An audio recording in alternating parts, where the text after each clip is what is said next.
Hey everybody, it's Linda. Today is Saturday and I want to talk to you about something real quick. Sorry I can't make this a long video, and I promise I'm still coming live to you very soon. So I'm here to talk today about what the hashtags are.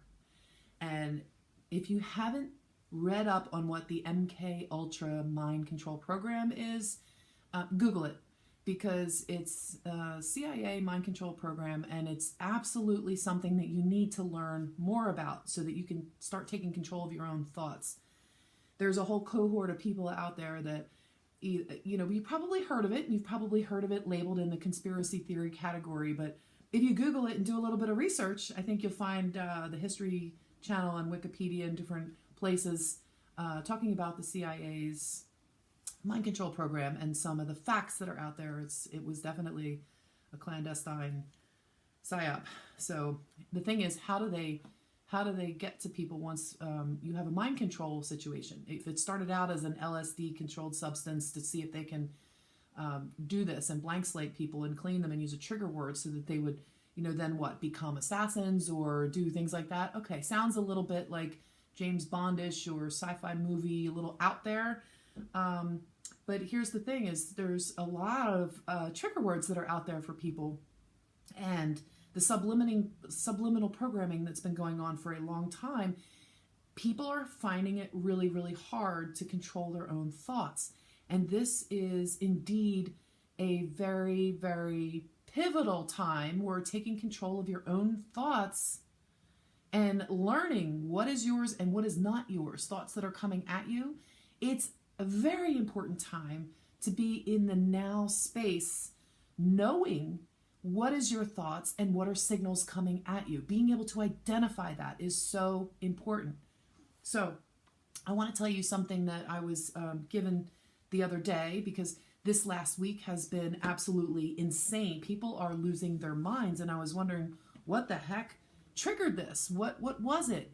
And then when I found out that there was a loaded hashtag, a loaded tweet that was sent out that was, for whatever reason, it could be like, if you know that your enemy, and I hate using the word enemy, but let's say your opponent, if you know that your opponent is going to make a move and then you do something to preemptively strike, so to speak, that's what I feel like happened here. But let's put it out there for you so you guys can see if it resonates with you, see how you feel about it. It also give you food for thought to think about hashtags moving forward, and really, really sit with this, because this is important. This is worldwide. Anybody in the digital arena, for whatever reason, this applies to you if you see hashtags, because you don't just see them on Twitter anymore. They're not just on Twitter. Okay, so our president tweeted out hashtag Obamagate on Monday, and I believe that was a major, major trigger for a lot of people. And it's going to help disseminate information so that if you have two schools of thought, he's guilty, he's not guilty, and you have a mass group of people that are loyal supporters of our past president, and you suddenly have him, indicted and in handcuffs or arrested or whatever, you suddenly have that going on. You got a whole group of people to deal with that are going to be angry, that are going to be saying, because they're, convinced that there's nothing wrong there. But see, the hashtag Obamagate got information out there to these people as well, so that they can start to understand that there's crimes that were committed and people have to be held accountable for these crimes, because you can't just write laws, which have been done, that can make you immune from being prosecuted in the future like that. How can you do that as a lawmaker in good conscience? So if you're a criminal and you commit the crime, you need to do the time, and nobody's above the law. So there's certain things, and I think there's about 3 of them, but in one case, if you commit treason, you can be held accountable for that, and you should. So at least this hashtag got to the camp of people who may not have believed that he's done anything wrong. He's a squeaky clean class act guy. Well, whatever. Let's see. The information's coming out, and it's turning out that He wasn't so squeaky clean. So anyway, whether you like him or not, whether you like our president or not, this is not what I'm talking about. I'm talking about the hashtags, because if they're being used as trigger words, why would somebody want to trigger a whole army of people who attacked and attacked and attacked other? There was so much people losing their minds this week. I was trying to figure out why. And so what happened was I was led back to this tweet that was on Monday that was from our president. And that's what I got. But I'm going to explain the hashtag to you so you understand what the hashtag is as a glyph, as a symbol, as a trigger mechanism. And it is a mechanism. And I want you guys to understand this. So you have, that's what the hashtag looks like. Okay. Now in the quantum world, you have a box. So you have a square. There's nothing in it.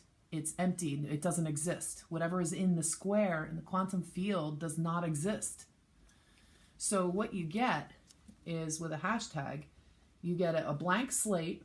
Okay, so there's nothing in here, but you have all of these from every angle incoming components around the hashtag, which are free from, but what happens after the hashtag? After the hashtag, you usually get like hashtag and then a word. So hashtags are very, very powerful. So moving forward, even if you don't understand the whole quantum mechanisms and all of that, you don't need to, but it helps to have a basic understanding of if there's a box, whatever's on the inside is not there. It doesn't exist. It's null and void. It's empty.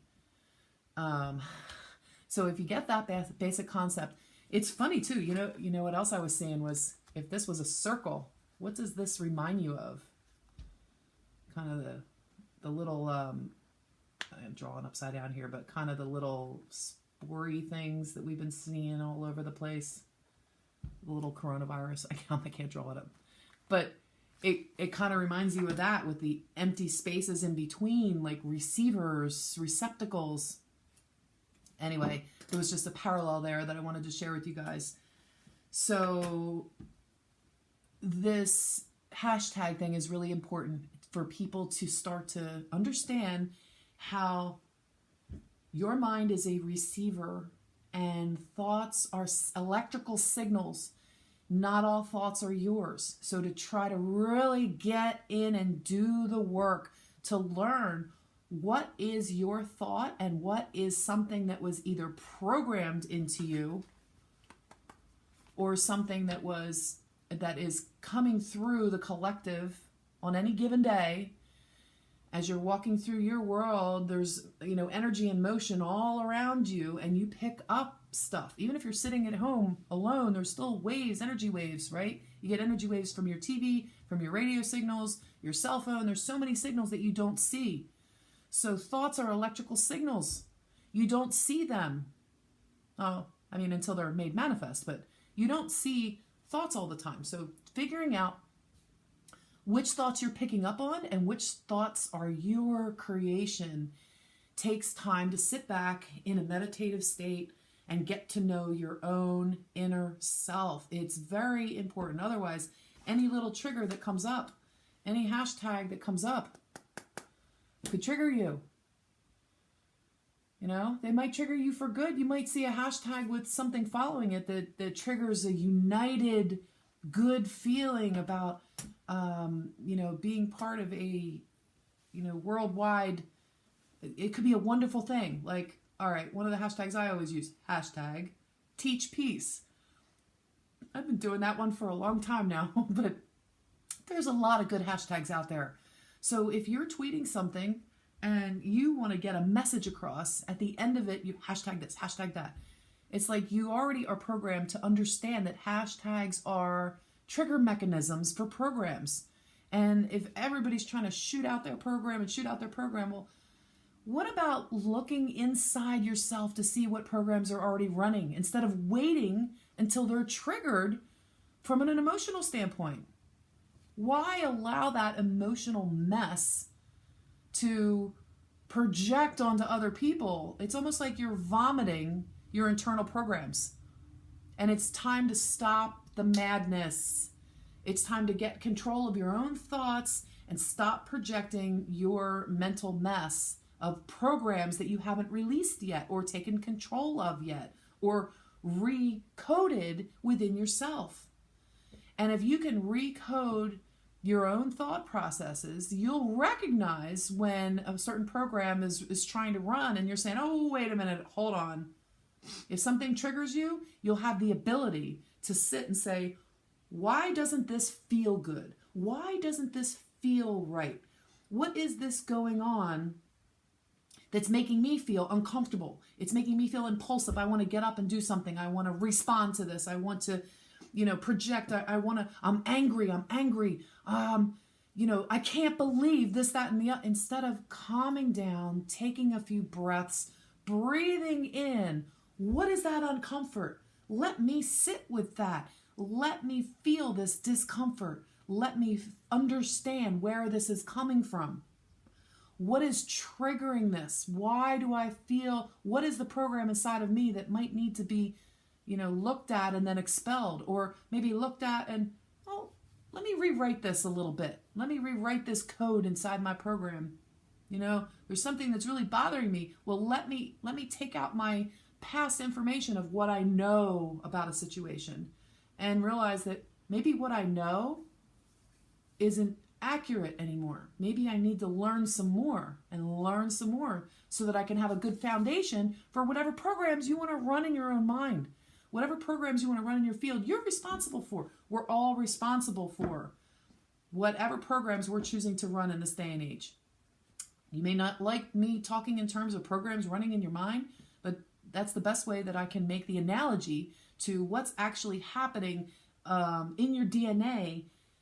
Your coding, it's a coding system. We know this. So in the coding system that is your operating system of who you are, the bioelectric, biochemical machine, sentient, yes, still you are a makeup of programs that are running at the very basic cellular level.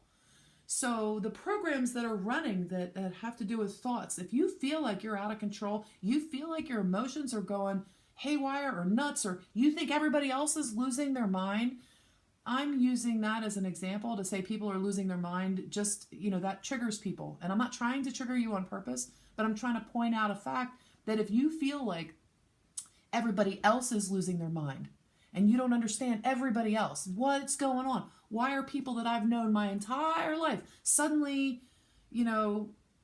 I don't know them anymore. I don't understand them anymore. If you're feeling like that, you need to sit and think in yourself, what's changed? What's going on? Why do I feel this? What is it that I'm feeling? And why was it triggered? Because if you're constantly projecting all your stuff out and out and out to everybody else, you're never going to look on the inside to know when a program is coming at you based on a trigger word. There's something trying to trigger a program that's already within you, but it's a thought signal that's coming at you on the outside. And if you allow it, if you allow any angle, if you're allowing anything coming from the outside to trigger a program that has been contained within you without thinking about it, without using your critical thinking to decide whether or not this is a valid program that you want to run. You get to choose. Do you want to run an emotionally hate-filled, supercharged program where you attack? Do you really want to run that program now? Because I don't think, okay. So you got to ask yourself, do you really want to run a program that's hate-filled, hate-based, fear, emotionally reacting type of program? Do you want to run those programs right now? Is this really where you want to be? Because there's plenty of other programs that you can run that are love-based, unity-based, equality-based, freedom-based. Love is at the heart of this. So recognize which hashtags you're getting triggered by and which hashtags, if you're not using hashtags, don't worry about it, but you can still pay attention to which hashtags are drawing you in and which hashtags are not. I'm getting really, I'm getting heated here, so it's time for me to end this. And thank you guys. Thank my new subscribers. Welcome to my channel if you're new. And please like and share this video. You know, get this information out there. People need to know about controlling your own thoughts, mind control programs that have existed out there for a long time, people. And hashtags are triggers. So pay attention to what triggers you and sit with it and find out why, so that you can become the author of your own thoughts and you can decide what you let in and what you don't. Because even if something comes in to trigger, you can still recognize that and say, no, thank you, or do something to maybe not avoid it, but maybe do something to do some work to get down in there to change the programs. Okay. Have a great weekend. I love you guys, and I will see you soon.